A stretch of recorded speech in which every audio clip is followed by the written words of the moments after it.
So it keeps hitting the tripod. Is it true? Yeah. With the lens? Yeah. You're not going to pan? I will, but not right now. Not until he's Okay. Peter, which direction should I move my feet? okay. To my right? To your right. Is that better? Cool. Yeah, again, it's in the shot. Okay. Yep. Let me know. Trying to figure it out. How about down here? Yeah, I mean, that's fine. That's fine. Okay. Like that's okay. Yeah.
Well, good morning, everyone. Nick Weig here with you. We are standing by for a news conference with President Trump after the attacks on Venezuela in the overnight hours and the capture of Venezuelan President Nicolás Maduro and his wife, reportedly now aboard the USS Iwo Jima. We were expecting a news conference by now, but the president is obviously delayed. And this is a live shot from Mar-a-Lago in Florida, where the president has been for some time over the holidays.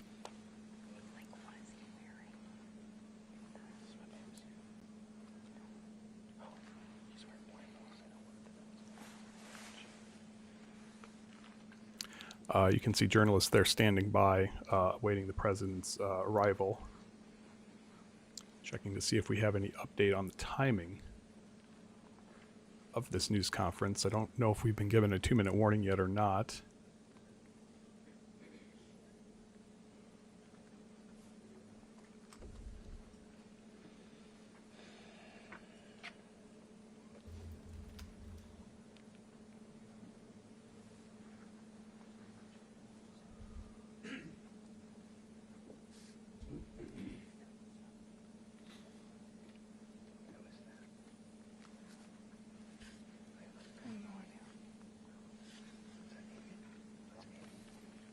Now, there are a lot of people questioning whether this was illegal action by the President of the United States. The White House saying that they were justifying the attack and the capture of President Maduro with actions taken by President George H.W. Bush in 1990 when the U.S. invaded Panama and captured the country's leader, Manuel Antonio Noriega.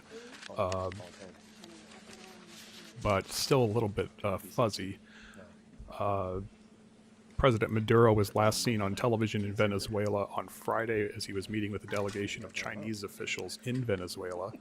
He also has allies in Russia and Iran as well, two of his chief suppliers of weapons.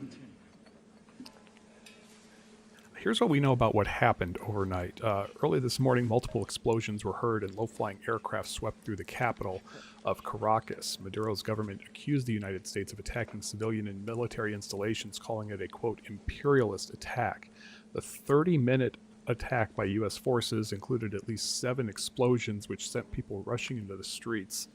Social media showing videos of the attacks as they were being carried out. There was smoke seen rising from the hangar of a military base. Trump making the announcement, just before 3:30 this morning, that they had captured President Maduro.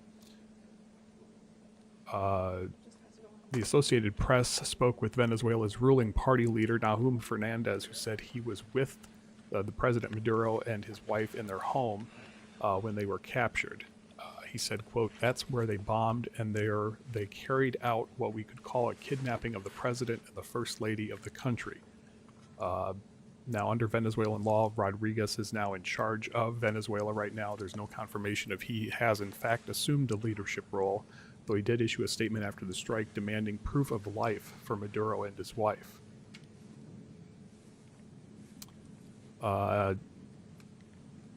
This comes after weeks and weeks of boat strikes carried out by U.S. forces in international waters on boats they said were trafficking drugs to the United States. However, that is highly questioned because of the path the boats were taking, as well as no physical evidence being provided to suggest that they were carrying drugs beyond the video of the attacks. Now, President Maduro has been in office since former strongman Hugo Chavez died in office in 2013. Their ruling party has been in power in Venezuela since 1999. He was reelected. President Maduro has been reelected several times. However, most of those elections have been called into question for improprieties in the voting tabulations.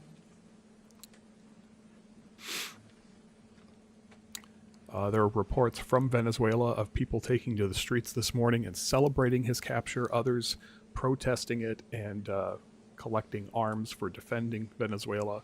Obviously, there's a concern that this could lead to more conflict in Venezuela between warring factions there.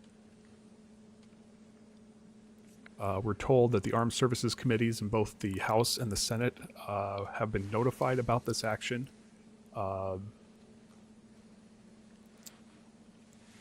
But we'll see how Congress reacts to this as we learn more about what exactly happened, because members of both parties have expressed deep, deep suspicion with the president's actions here. Obviously, many on both sides of the aisle are war-weary after conflicts in Afghanistan and Iraq especially, which was another regime change situation that devolved into an ugly quagmire for the United States, leading to thousands of U.S. forces dying over a decade in Iraq.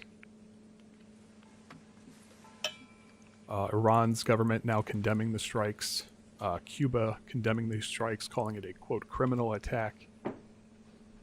However, Javier Milei of Argentina, who has aligned himself closely with Trump, said, "Long live freedom." This is a quickly evolving situation as the world is waking up to this news of the attacks by the U.S. on Venezuela that seems to be rather surgical, aiming not to take out any infrastructure or leadership, but with the exception of President Maduro and his wife, who have been now taken into custody, presumably for accusations of narco terrorism, is the term that the Trump administration likes to use. One person that has been speaking out loudly about what has happened is the most recent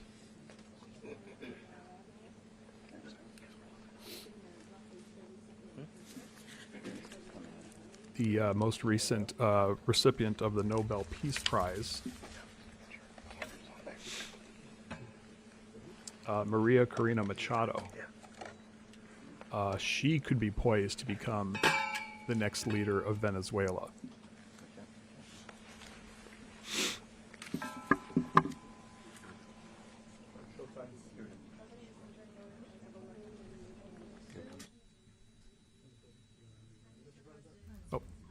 And here now is the President of the United States with Secretary of Defense Pete Hegseth.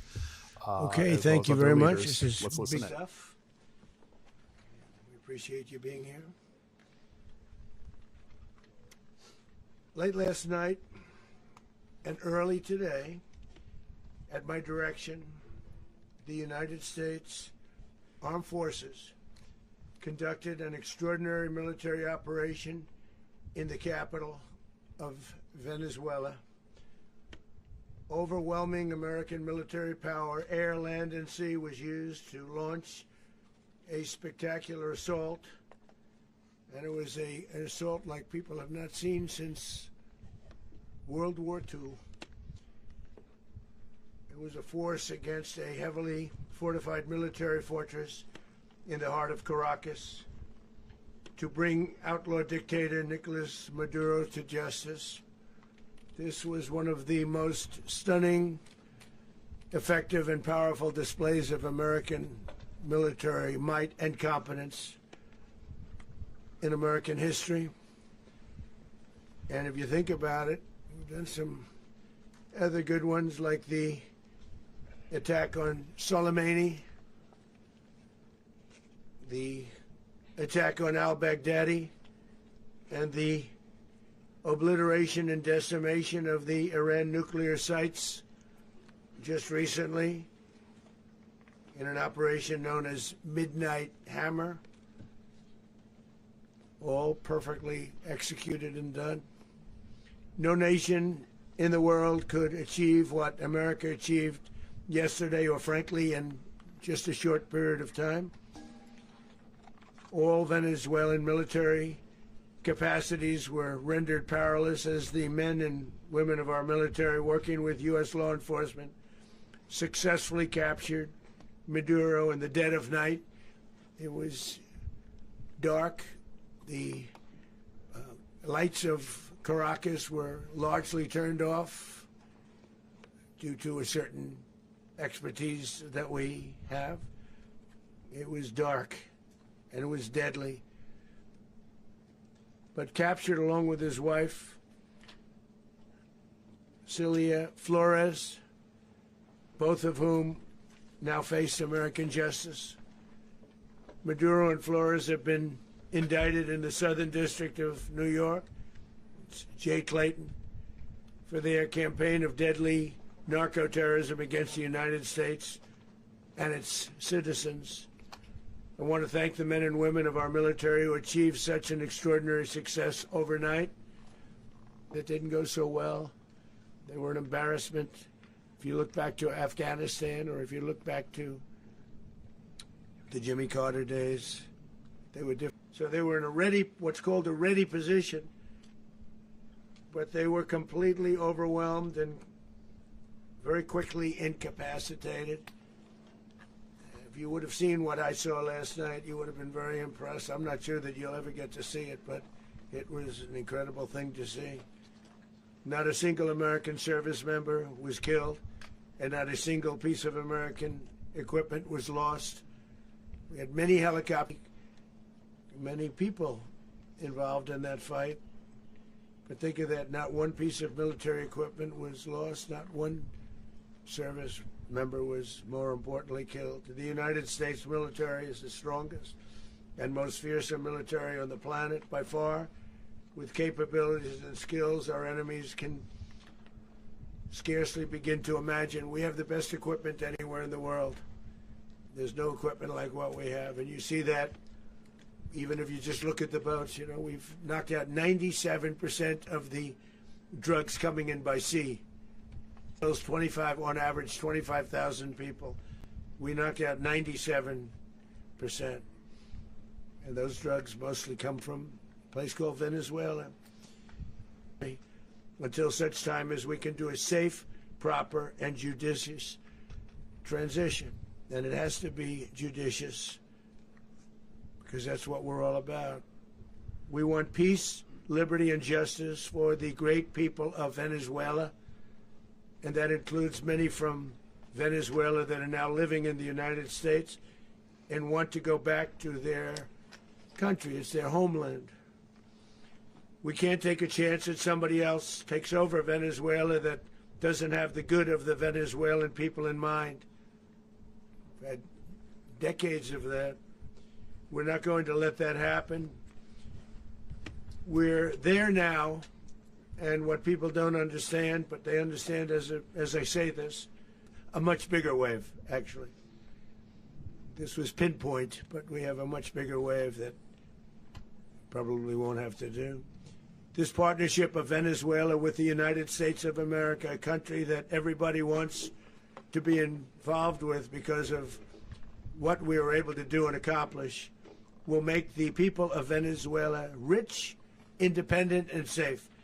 And it will also make the many, many people from Venezuela that are living in the United States extremely happy. They suffered. They suffered. So much was taken from them. They're not going to suffer anymore. The illegitimate dictator Maduro was the kingpin of a vast criminal network responsible for trafficking colossal amounts of deadly and illicit drugs into the United States. As alleged in the indictment, he personally oversaw the vicious cartel known as Cartel de las Solas, which flooded our nation with lethal poison, responsible for the deaths of countless Americans, the many, many Americans. Hundreds of thousands over the years of Americans died because of him. Maduro and his wife will soon face the full might of American justice and stand trial on American soil. Right now they're on a ship. They'll be heading to, ultimately, New York, and then a decision will be made, I assume, between New York and Miami or Florida. But we have people where the overwhelming evidence of their crimes will be presented in a court of law. And I've seen it. I've seen what we have. It's both horrible and breathtaking that something like this could have been allowed to take place. For many years after his term as president of Venezuela expired, Maduro remained in power and waged a ceaseless campaign of violence, terror, and subversion against the United States of America, threatening not only our people, but the stability of the entire region. And you all saw it. In addition to trafficking gigantic amounts of illegal drugs that inflicted untold suffering and human destruction all over the country, all over in particular the United States, Maduro sent savage and murderous gangs, including the bloodthirsty prison gang Tren de Aragua, to terrorize American communities nationwide. And he did indeed. They were in Colorado. They took over apartment complexes. They cut the fingers off people if they call police. They were brutal, but they're not so brutal now.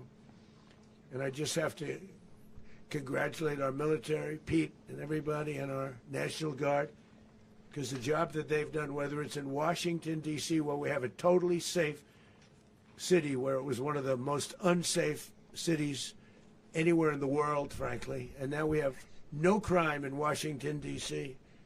We haven't had a killing. We had the terrorist attack a few weeks ago. A little bit of a different kind of a threat, but we haven't had a killing in a long period of time, 6-7 months. We used to have two, on average, 2 a week in Washington, our capital. We don't have that anymore. The restaurants are opening. Everyone's happy.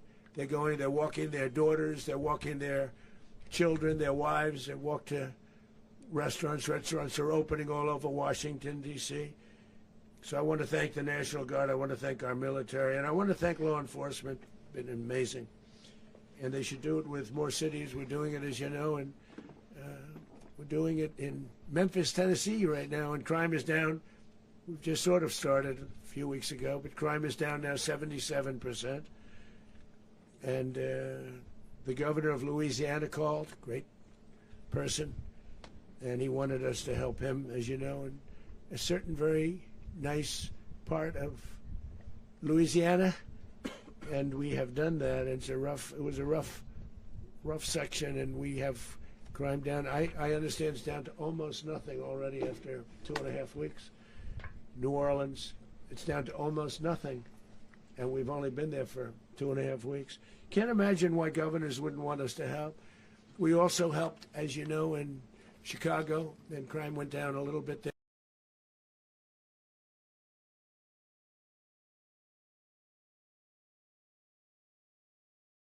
was a disaster, and the mayor was a disaster. But it knocked down crime. But we're pulling out of there. When they need us, we'll know. You'll know. You'll be writing about it. And likewise, Los Angeles, where we saved Los Angeles early on, where the head of the police department made a statement that if the federal government didn't come in, we would have lost Los Angeles. That's long after the fires. That's when they had the riots in Los Angeles. We did a great job. Got no credit for it whatsoever, but that's okay. It doesn't matter. We don't need the credit. But we'll be pulling out when they need us. They'll call, or we'll go back if we have to. We'll go back. But we did a great job in various cities. But the place that we're very proud of is Washington, D.C., because it's our nation's capital. We took it from being a crime-ridden mess to being one of the safest cities in the country. But the gangs that they sent raped, tortured, and murdered American women and children. They were in all of the cities I mentioned, Tren de Aragua. And they were sent by Maduro to terrorize our people, and now Maduro will never again be able to threaten an American citizen or anybody from Venezuela. There will no longer be threats. For years I've highlighted the stories of those innocent Americans whose lives were so heartlessly robbed by this Venezuelan terrorist organization. Really one of the worst. One of the worst, they say the worst. Americans like 12-year-old Jocelyn Nungari from Houston. Beautiful Jocelyn Nungari, what happened to her?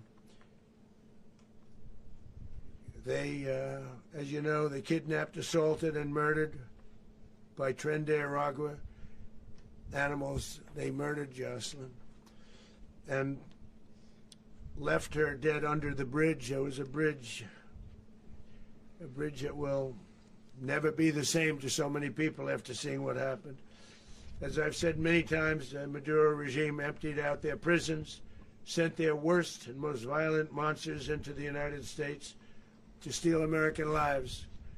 And they came from mental institutions and insane asylums. They came from prisons and jails.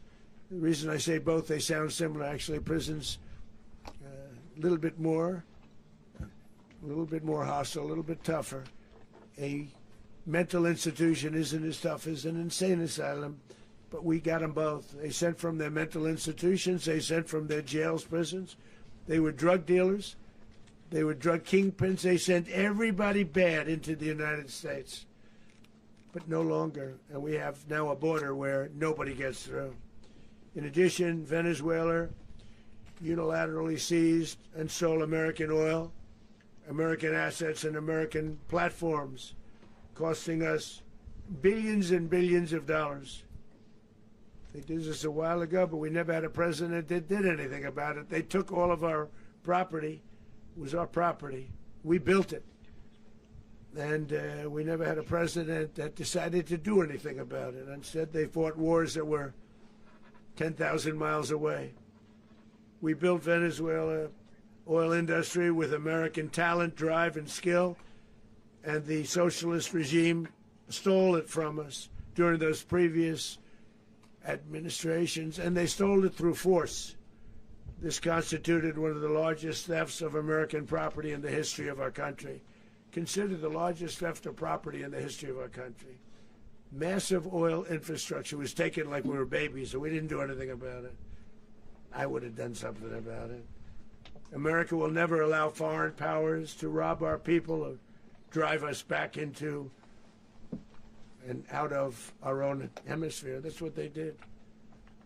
Furthermore, under the now deposed dictator Maduro, Venezuela was increasingly hosting foreign adversaries in our region and acquiring menacing offensive weapons that could threaten U.S.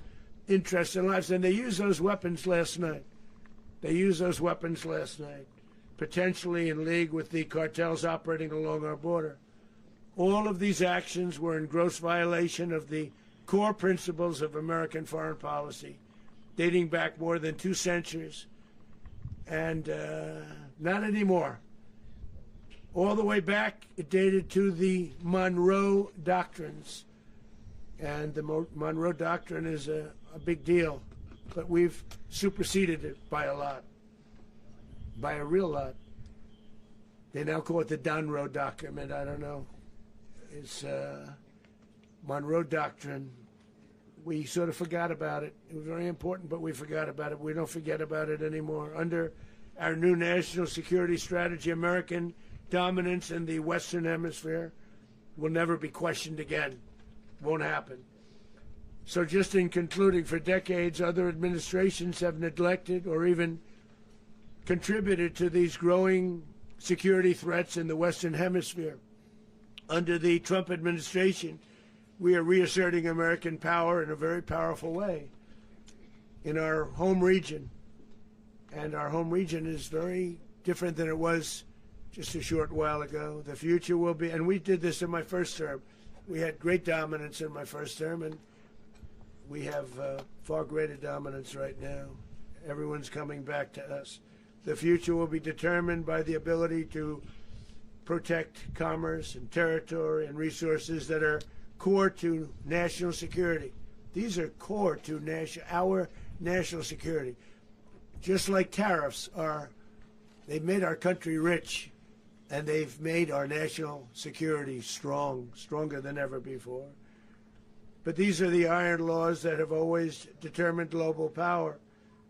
And we're going to keep it that way. We will secure our borders. We will stop the terrorists. We will crash the cartels, and we will defend our citizens against all threats, foreign and domestic. Other presidents may have lacked the courage or whatever to defend America, but I will never allow terrorists and criminals to operate with impunity against the United States. This extremely successful operation should serve as warning to anyone who would threaten American sovereignty or endanger American lives. Very importantly, the embargo on all Venezuelan oil remains in full effect. The American Armada remains poised in position, and the United States retains all military options until United States demands have been fully met and fully satisfied. All political and military figures in Venezuela should understand what happened to Maduro can happen to them, and it will happen to them if they aren't just fair, even to their people. The dictator and terrorist, Maduro, is finally gone in Venezuela. People are free. They're free again. It's been a long time for them, but they're free. America is a safer nation. This morning, it's a prouder nation this morning because it didn't allow this horrible person and this country that was doing very bad things to us. It didn't allow it to happen. And the Western Hemisphere is right now a much safer place to be. So I want to thank everybody for being here. I want to thank General Raisin Kane. He's a fantastic man. I've worked with a lot of generals. I worked with some I didn't like. I worked with some I didn't respect. I worked with some that just weren't good. But this guy is fantastic. I watched last night one of the most precise attacks on sovereignty. I mean, it was an attack for justice. And I'm very proud of him, and I'm very proud of our Secretary of War, Pete Hegseth, who I'm going to ask to say a few words. Thank you very much. Mr. President, can you explain how the U.S. will run Venezuela? Well, thank you, Mr. President. Finally, a commander-in-chief the world respects and the American people deserve. And as the President said, words can barely capture the bravery and the power and the precision of this historic operation. A massive joint military and law enforcement raid flawlessly executed by the greatest Americans our country has to offer. American warriors are second to none, the best in the world and the best of our country. What all of us witnessed last night was sheer guts and grit, gallantry, and glory of the American warrior. I'm simply humbled by such men, and I tip my hat to our chairman, Dan Raisin Kane, and all those Americans. Our warriors are the elite of America, and again, President Trump has your back. No other country on planet Earth, and it's not even close, could pull this kind of operation off. And no other president has ever shown this kind of leadership, courage, and resolve, the most powerful combination the world has ever seen. As the President said, our adversaries remain on notice. America can project our will anywhere, anytime. The coordination, the stealth, the lethality, the precision, the very long arm of American justice, all on full display in the middle of the night. Nicolás Maduro had his chance, just like Iran had their chance, until they didn't and until he didn't. He effed around and he found out. President Trump is deadly serious about stopping the flow of gangs and violence to our country. Deadly serious about stopping the flow of drugs and poison to our people. Deadly serious about getting back the oil that was stolen from us. And deadly serious about reestablishing American deterrence and dominance in the Western Hemisphere. This is about the safety, security, freedom, and prosperity of the American people. This is America first. This is peace through strength. And the United States War Department is proud to help deliver it. Welcome to 2026, and under President Trump, America is back. I'd like to welcome now our chairman, Chairman Raising Cane, to give a few more details about the operation. Mr. Chairman. Thank you, Mr. Secretary. Thank you, Mr. President, and good morning. Last night, on the order of the President of the United States and in support of a request from the Department of Justice, as the President said, the United States military conducted an apprehension mission in Caracas, Venezuela, to bring to justice two indicted persons, Nicolás and Cecilia Maduro. This operation, known as Operation Absolute Resolve, was discreet, precise, and conducted during the darkest hours of January 2nd and was the culmination of months of planning and rehearsal, an operation that, frankly, only the United States military could undertake. What I'd like to do this morning is talk to you through some of the preparation and the details without compromising any of our tactics, techniques, and procedures. There is always a chance that we'll be tasked to do this type of mission again. Our interagency work began months ago and built on decades of experience of integrating complex air, ground, space, and maritime operations. While the past 2 decades have honed the skills of our special operations forces, this particular mission required a component of our joint force, with soldiers, sailors, airmen, Marines, and Guardians working in unison with our intelligence agency partners and law enforcement teammates in an unprecedented operation. We leveraged our unmatched intelligence capabilities and our years of experience in hunting terrorists, and we could not have done this mission without the incredible work by various intelligence agencies, including the CIA, NSA, and NGA. We watched, we waited, we prepared, we remained patient and professional. This mission was meticulously planned, drawing lessons from decades of missions over the last many years, many missions over these last many years. This was an audacious operation that only the United States could do. It required the utmost of precision and integration within our joint force. And the word integration does not explain the sheer complexity of such a mission. An extraction so precise it involved more than 150 aircraft launching across the Western Hemisphere in close coordination, all coming together in time and place to layer effects for a single purpose: to get an interdiction force into downtown Caracas while maintaining the element of tactical surprise.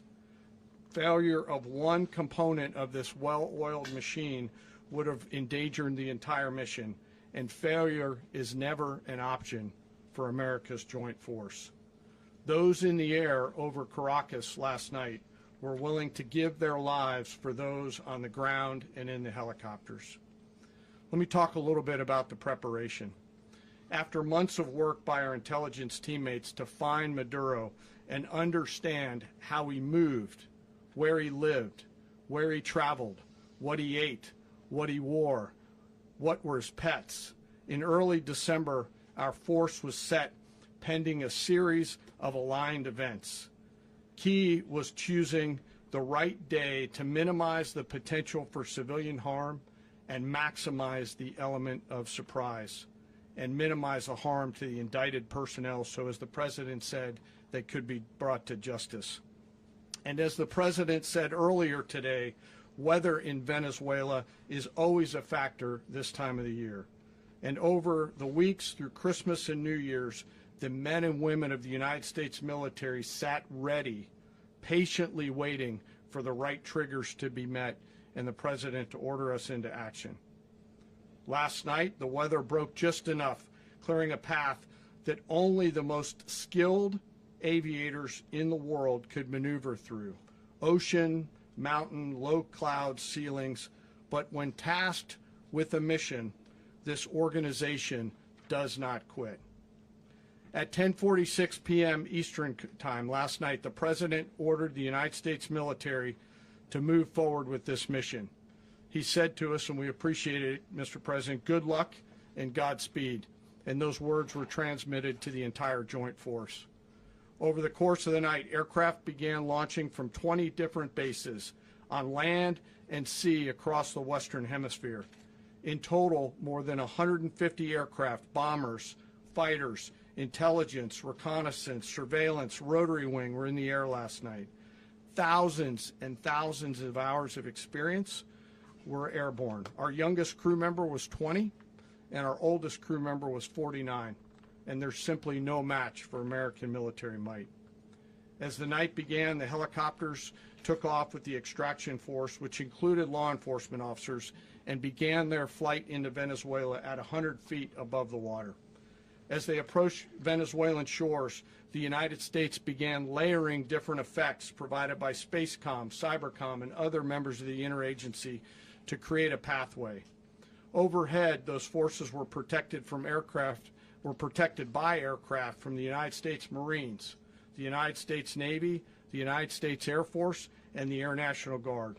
The force included F-22s, F-35s, F-18s, EA-18s, E-2s, B-1 bombers, and other support aircraft, as well as numerous remotely piloted drones. As the force began to approach Caracas, the Joint Air Component began dismantling and disabling the air defense systems in Venezuela, employing weapons to ensure the safe passage of the helicopters into the target area. The goal of our air component is, was, and always will be to protect the helicopters and the ground force and get them to the target and get them home. Caracas local time. And the apprehension force descended into Maduro's compound and moved with speed, precision, and discipline towards their objective, and isolated the area to ensure the safety and security of the ground force while apprehending the indicted persons. On arrival into the target area, the helicopters came under fire, and they replied with that fire with overwhelming force in self-defense. One of our aircraft was hit but remained flyable, and as the President said earlier today, all of our aircraft came home, and that aircraft remained flyable during the rest of the mission.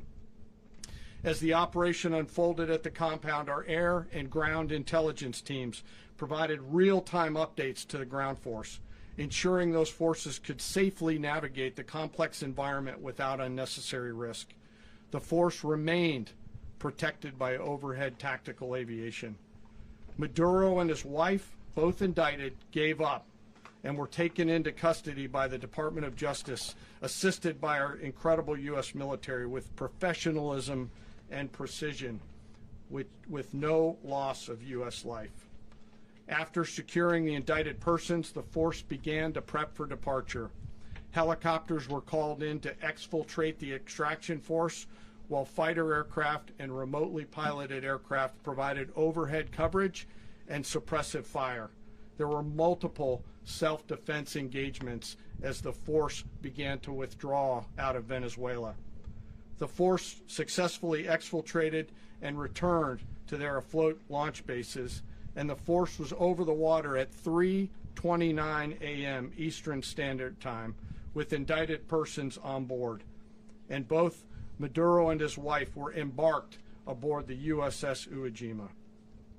In closing, What we've witnessed today is a powerful demonstration of America's joint force.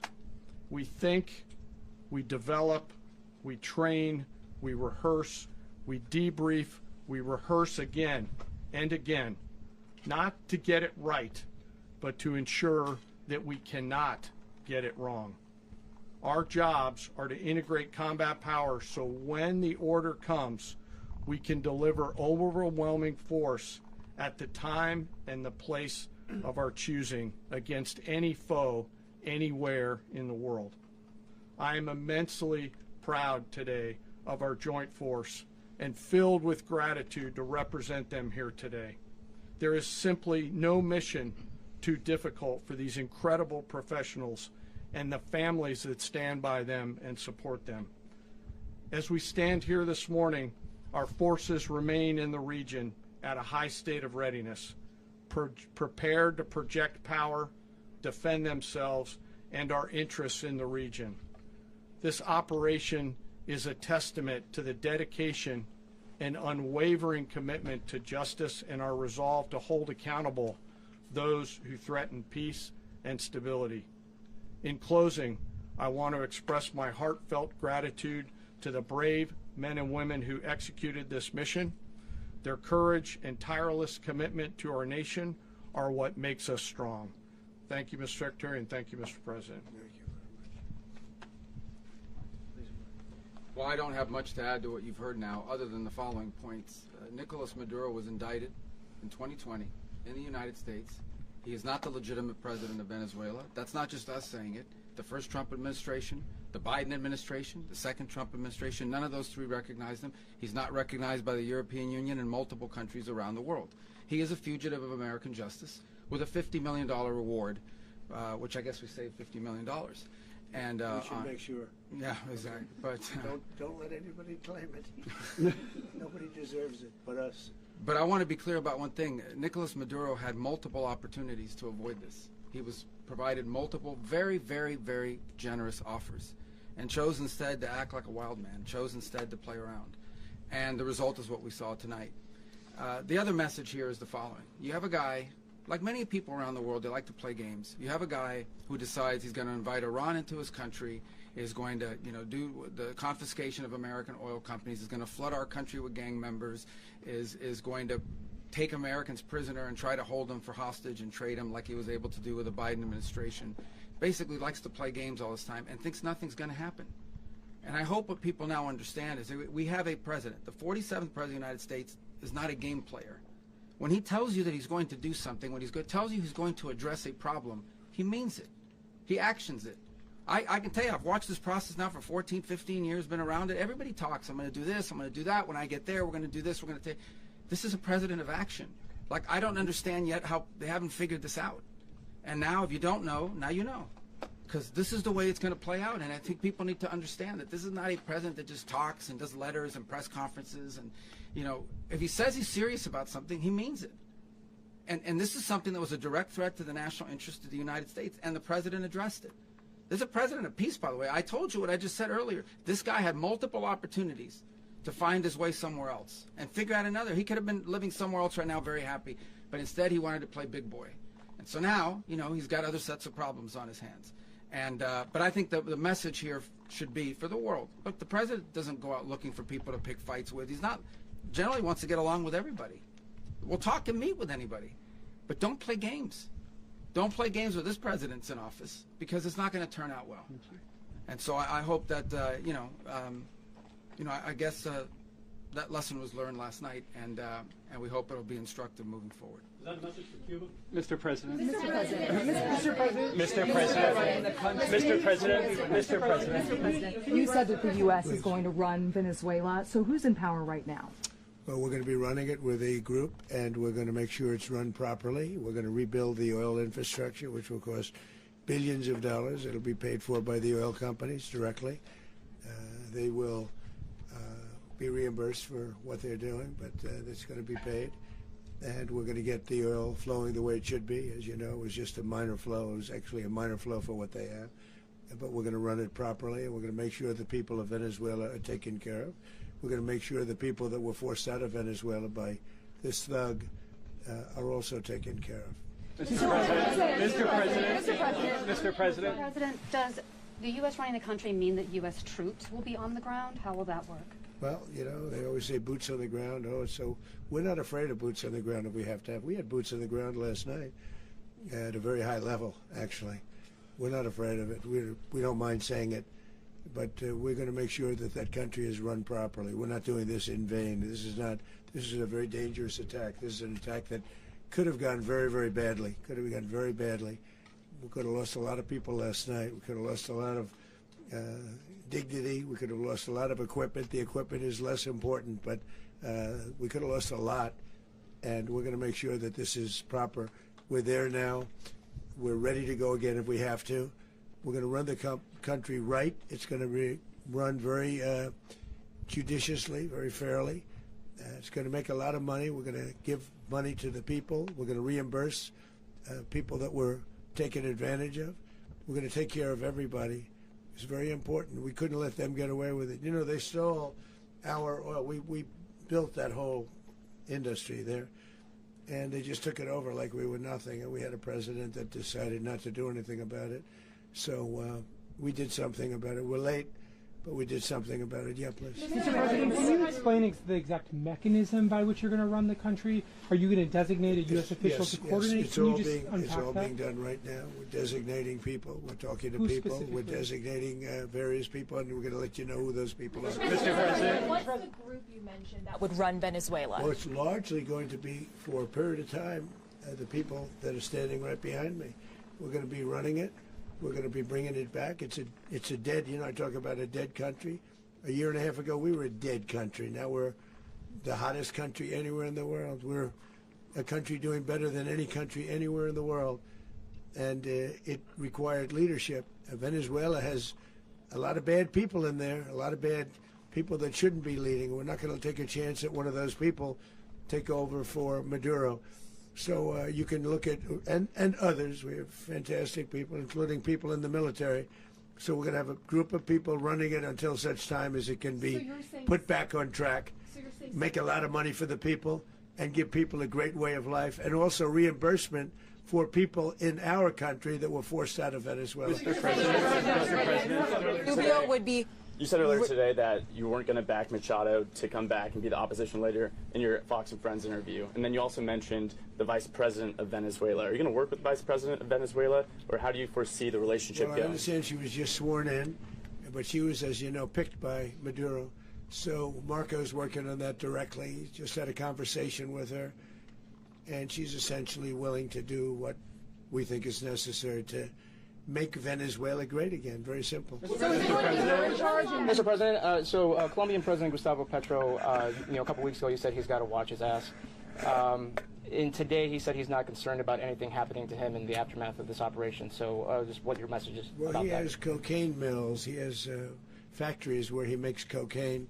And yeah, I think I stick by my first statement. He's making cocaine. They're sending it into the United States. So he does have to watch his ass. Mr. President, did you notify any members of Congress in advance? Marco, do you want to talk about that? Because you were involved in it. Sure. We call members of Congress immediately after. This was not the kind of mission that you can do congressional notification on. It was a trigger-based mission in which conditions had to be met night after night. We watched and monitored that for a number of days. So it's just simply not the kind of mission you can call people and say, hey, we may do this at some point in the next 15 days. But it's largely a law enforcement function. Remember, at the end of the day, at its core, this was an arrest of 2 indicted fugitives of American justice, and the Department of War supported the Department of Justice in that job. Now, there are broader policy implications here, but it's just not the kind of mission that you can pre-notify because it endangers the mission. Mr. President, if I can add one thing to that. Congress has a tendency to leak. This would not be good. If they leaked, General, I think it would have been maybe a very different result. But I have to say, they knew we were coming at some point, We had a lot of ships out there. They sort of knew we were coming. But Congress will leak, and we don't want leakage. Mr. President. You were one of the only people to watch this all play out live. What was Maduro doing when the U.S. forces entered what I assume would be his home? And also, was there any point where the U.S. was considering if Maduro pushed back or resisted killing Maduro? It could have happened. it could have happened. He was trying to get into a safe place. You know what a safe place is, all steel. And he wasn't able to make it to the door because our guys were so fast. They went through the opposition so fast. And there was a lot of opposition. You know, people were wondering, do we get them by surprise? Sort of surprised, but they were waiting for something. It was a lot of opposition. There was a lot of gunfire. You saw some of it today. But he was trying to get to a safe place, which wasn't safe because we would have had the door blown up in about 47 seconds, they say on average, regardless of how thick the steel was. It was a very thick door. It was a very heavy door, but he was unable to get to that door. He made it to the door. He was unable to close it. So where's Maduro going to be? Go ahead, finish. Where is Maduro going to be in the time being right now? Do you know his exact whereabouts? Well, eventually, ultimately, in the near future, he's going to be brought to New York. And where is he going to be held? Where is he going to be held in New York? Do you know? That's going to be up to the officials that do these things. Mr. President, the U.S. has something of a mixed track record of ousting dictators without necessarily a plan for what comes afterwards. Did that weigh on your decision making? Well, that's why we had making? different presidents, but with me, that's not true. With me, we've had a perfect track record of winning.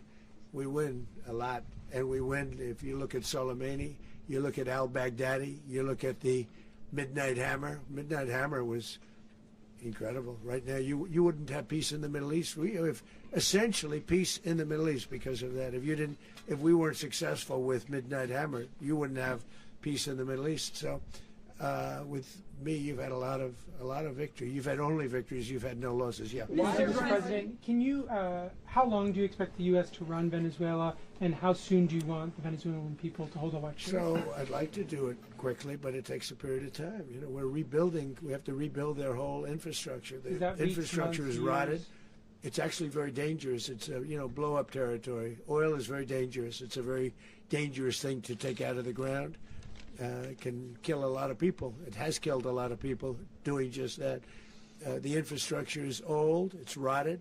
Much of it is stuff that we put there 25 years ago, and we're going to be replacing it. And we're going to take a lot of money out so that we can take care of the country. Are you saying that Secretary Rubio and Mr. President, China, Russia, and Iran have interests in Venezuela. How does this operation affect your relationships with them when it comes to the oil and drugs? In terms of China and Russia, Russia when we get things straightened out. But in terms of other countries that want oil, we're in the oil business. We're going to sell it to them. We're not going to say we're not going to. In other words, we'll be selling oil. Probably in much larger doses because they couldn't produce very much because their infrastructure was so bad. So we'll be selling large amounts of oil to other countries, many of whom are using it now, but I would say many more will come. Are you saying that, Mr. President, are you saying that? Oh, Mr. President, thank you. What is your message to the people of Venezuela today? Of course, the civilian population specifically, they have a lot of questions. What is your message to the people of Venezuela? That you're going to have peace, justice. You're going to have some of the riches that you should have had for a long period of time. It was stolen from you. But you're going to have peace and you're going to have safety. You're going to have justice. You're going to have a country. You're going to have a real country. You're going to have potentially a great country. You know, if you go back 20 years, maybe even a little longer ago, that was a great country. And they destroyed it. Remember I said that if we lose this election, the United States will be Venezuela on steroids. That's what would have happened. Had we lost the election, the 2024 election, we suffered so badly. When you look at the border from 2020, what they did, what Joe Biden administration did to our country should never be forgotten. But if we had to go through another year of that, we would be exactly where Venezuela was in terms. I used to say, if they win, we're going to be Venezuela on steroids, and that's what would have happened. President, thank you. Are you saying that Secretary Hegseth and Rubio are going to be running Venezuela, and will you be sending in U.S. military troops to provide? They're going to be a team that's working with the people of Venezuela to make sure that we have Venezuela right. Because for us to just leave, who's going to take over? I mean, there is nobody to take over. You have a vice president who's been appointed by Maduro. And right now she's the vice president, and she's, I guess, the president. She was sworn as president just a little while ago. She had a long conversation with Marco, and she said, we'll do whatever you need. I think she was quite gracious, but she really doesn't have a choice. We're going to have this done right. we're not going to just do this with Maduro, then leave like everybody else, leave and say, let it go to hell. If we just left, it has zero chance of ever coming back. We'll run it properly. We'll run it professionally. We'll have the greatest oil companies in the world go in and invest billions and billions of dollars and take out money, use that money in Venezuela. And the biggest beneficiary are going to be the people of Venezuela. And also, I can't stress this strongly enough, the people that got thrown out of Venezuela that are now in the United States, and frankly, some want to stay and some probably want to go back. Yeah. So, Mr. President, what is being done to protect Americans in the country, and were any of the detained Americans Well, right now they're rescued very last protected night? because nobody's going to mess with us. They're very protected. The people of, and we let them know that you better not touch one of them. Are you concerned that bad elements of the Maduro regime will remain in place? Well, we know who they are. We're on them, and they're acting much differently now than they would have acted 2 days ago. And what can you Okay, say wait, about behind you, please. Mr. President, why is running a country in South America America first? Well, I think it is because we want to surround ourselves with good neighbors. We want to surround ourselves with stability. We want to surround ourselves with energy. We have tremendous energy in that country. It's very important that we protect it. We need that for ourselves. We need that for the world. And we want to make sure we can protect it. Mr. President, on oil? Yes, sir. Please, go ahead. Yeah, is there a message here for Cuba and Diaz-Canel? Well, Cuba's an interesting case. Cuba is, not doing very well right now. That system has not been a very good one for Cuba. The people there have suffered for many, many years. And I think Cuba is going to be something we'll end up talking about because Cuba is a failing nation right now, very badly failing nation. And we want to help the people. It's very similar in the sense that we want to help the people in Cuba, but we want to also help the people that were forced out of Cuba and living in this country. Do you want to say something about that, Marco, please? Well, I mean, I just gave you a statement a few minutes ago about, when the president speaks, you should take him seriously. So suffice it to say, Cuba is a disaster. It's run by incompetent, senile men, and in some cases, not senile, but incompetent nonetheless. It has no economy. It's in total collapse. And by the way, they were, all the guards that helped protect Maduro, this is well known, their whole spy agency, all that were full of Cubans. I mean, they basically, it's amazing. This poor island took over Venezuela in some cases. One of the biggest problems that Venezuelans have is they have to declare independence from Cuba. They tried to basically colonize it from a security standpoint. So, yeah, look, if I lived in Havana and I was in the government, I'd be concerned, at least a little bit. Are you cutting off the oil flow to Cuba from Venezuela? Well, the president already announced a week ago that anything that's sanctioned, it's sanctioned oil, it's not going to be allowed to get there. So that's an The answer is yes. Mr. President. Is the U.S. aware of the location of opposition leader Machado, and have you been in contact with her? No, we haven't. Mr. President, on Monday. Oh, I think it would be very tough for her to be the leader. She doesn't have the support within or the respect within the country. She's a very nice woman, but she doesn't have the respect. Mr. President, is it possible that the U.S. ends up administrating Venezuela for years?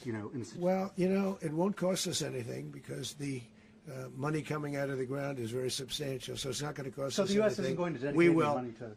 Well, we want safety there. We want to be surrounded by countries that aren't housing all of our enemies all over the world. That's what was happening, and you don't want to have that. But we're going to be rebuilding, and we're not spending money. The oil companies are going to go in. They're going to spend money. We're going to take back the oil that, frankly, we should have taken back a long time ago. A lot of money is coming out of the ground. We're going to get reimbursed for all of that. We're going to get reimbursed for everything that we spend. So it's going to be a very important. This is a very big evening that took place last night. We have to be surrounded by safe, secure countries. And we also have to have energy, very important. We have to have energy that's real energy, not where they're getting 4% and 5% of the energy out of the ground. You take a look, it was such a disaster. So what's going to happen with Venezuela, I think, over the next period of a year is going to be a great thing. And the people of Venezuela will be the biggest beneficiaries. Mr. President, on Monday, U.S. military. Mr. President, thank you. What did you last speak to Maduro about when you spoke? And is the Well, US I don't want to get into the Venezuela? conversations, but I did have conversations with him, and I said, you got to surrender. And I actually thought he was pretty close to doing so, but Now he wished he did, yeah. Mr. President, can you explain, you said that Maduro is responsible for drug trafficking. You recently pardoned the former president of Honduras who was convicted on many drug trafficking. Can you explain how these two situations are different? And would you ever pardon Maduro? I endorsed, as you know, the winning president, the man who won in Honduras. I endorsed the man who won in Chile. I endorsed the man who won in Argentina. And we are doing very well with that whole group. What the man that I pardoned was, if you could equate it to us, he was treated like the Biden administration treated a man named Trump. That didn't work out too well for them. This was a man who was persecuted very unfairly. He was the head of the country. He was persecuted very unfairly. And there are a number of them. And we felt that it was a very unfair situation that happened to him. He's also a party member of the man who won. So obviously the people liked what I did. And one of the reasons that was done is because of the fact that the party in power felt very strongly that that man was treated very badly. I studied it very quickly, and then I studied it in great detail. I went to a lot of the people standing behind me, and they felt that that man was persecuted and treated very badly. That's why I gave him a pardon. Mr. President, you referenced boots on the ground earlier. Can you just sort of button this up? Do you envision the U.S. military having a presence in Venezuela as the U.S. runs that country? No, we're going to have a presence in Venezuela as it pertains to oil, because we have to have, we're sending our expertise in. So you may need something, not very much. But no, we're going to be taking out a tremendous amount of wealth out of the ground. And that wealth is going to the people of Venezuela and people from outside of Venezuela that used to be in Venezuela. And it goes also to the United States of America in the form of reimbursement for the damages caused us by that country. So I want to thank you all very much. Thank you. Do you have one? Yes, please. You were so nice before. I'm going to give you the final question. Go ahead. Thank you, Mr. President. Unless it's a bad question, in which case I'll go one more. It's about who? It's about Putin, if you want. About Putin? Well, okay. That's always nice. You had a phone. You had a phone call with him on Monday. Did he talk at all about Maduro? Did y'all talk about this? No, we didn't. We never spoke about Maduro. Are you mad at him right now? I mean, there's this I'm not thrilled with Putin. I'm not thrilled with Putin. He's killing too many people. There was that intelligence. I thought that would be so. I settled 8 1/4 war. You know what the 1/4 was? Thailand and Cambodia. I did it again. They broke out, and I did it in about 5 hours, and I settled it. I'm giving myself 1/4, so I'm up to now 8 1/4. In other words, I settled the war, but then they broke out. They had a pretty bad breakout over the last 4 days. I got them to go back to peace. So I only give 1/4. I thought the easiest one would be, one of the easier ones would be Russia, Ukraine. It's not. And they both have done some pretty bad things. And look, that's Biden's war. That's not my war. But I want to stop the lives. Did you see where last month, 30,000, it was 27,000 the month before. 30,000, mostly soldiers, were killed this last month. 30,000. I want to stop that. You know, I got NATO to pay 5% instead of the 2% that they weren't paying. They weren't paying 2, now they pay 5. Doing deals, I guess. It's all a deal. Life is a big deal. But if I can stop that war and stop 30,000 young people, in addition to the fact that people are being killed in Kiev, people are being killed in other cities throughout, you know, a much smaller number, but they're being killed, viciously killed. So I'm not happy about it. I thought that would be something that would get solved.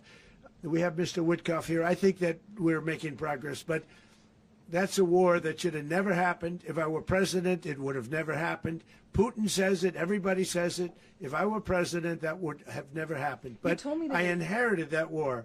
That was Joe Biden, Zelensky, and Putin. I came into the situation, and it's a mess. And I will say this, I watched an operation last night that was so precise, that was so brilliant. I mean, it was incredible.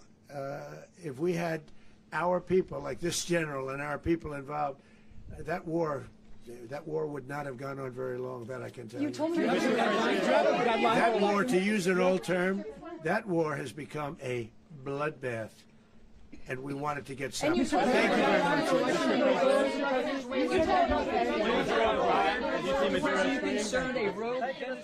Okay, President Trump there taking questions after announcing the attack on Venezuela, a what appears to be a surgical strike on Venezuela.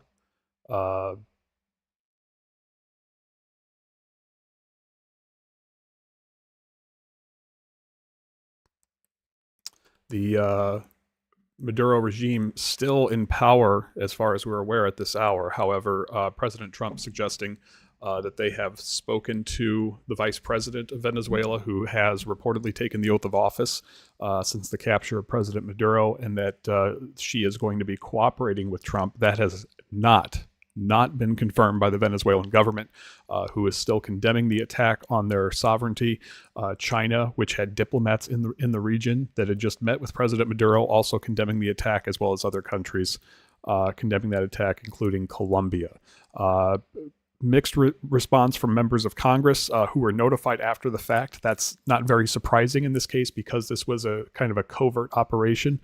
But some expressing on both sides of the aisle their disgust at what happened, saying that the president is only doing this in order to enrich oil companies in the United States, seizing the oil fields that were seized from them 40, 50 years ago, despite them being compensated. So this is a still unfolding situation. The president says the United States is going to, quote, run Venezuela. As far as we're aware, there are no U.S. forces on the ground. There is the Maduro regime is continuing to function as merely President Maduro has been taken out of that government. His entire administration, his entire infrastructure remains in place, as his attacks appear to have been rather surgical, not doing much to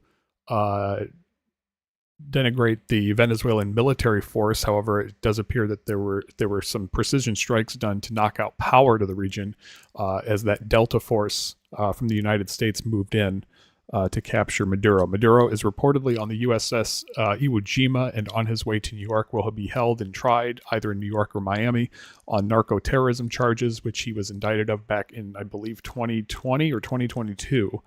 He and his wife will face those charges. As many people are pointing out, if this is about drugs, not a lot of drugs come from Venezuela. They come from Colombia. Trump did mention that he believes that Colombia should take this as a warning. However, not so much a lot of talk about drugs as it was about oil. Trump says that they want to rebuild Venezuela's infrastructure so that they can pump and sell large amounts of oil to other countries. He says Secretary of State Marco Rubio, Secretary of Defense Pete Hegseth, and Chairman of the Joint Chiefs of Staff General Kane will be running Venezuela for a period of time. But again, we don't have any confirmation of that, any such agreement with the Venezuelan government, which again, the Maduro government remains in power. So I guess that's the next step here, is we're waiting to hear from the Venezuelan government if there is a deal with the Trump administration for operation of the country. No word on how long that would last, how many U.S. forces may or may not be involved. What we do know is that it appears that air travel has been suspended in Venezuela. Flights have either been canceled or rerouted. And again, this is leading Venezuela to call for emergency meetings among the United Nations, the Organization of American States, and other organizations. The European Union has been on the record calling this escalation of hostilities with Venezuela a bad move. So the U.S., by all accounts, acting unilaterally on this, which is something we haven't done in other cases of regime change, so that is concerning. And then, of course, there's the cost to the American taxpayer if this does turn into some form of occupation. So that's all we have right now. We'll go ahead and wrap up the live stream, and thanks, everyone, for joining us.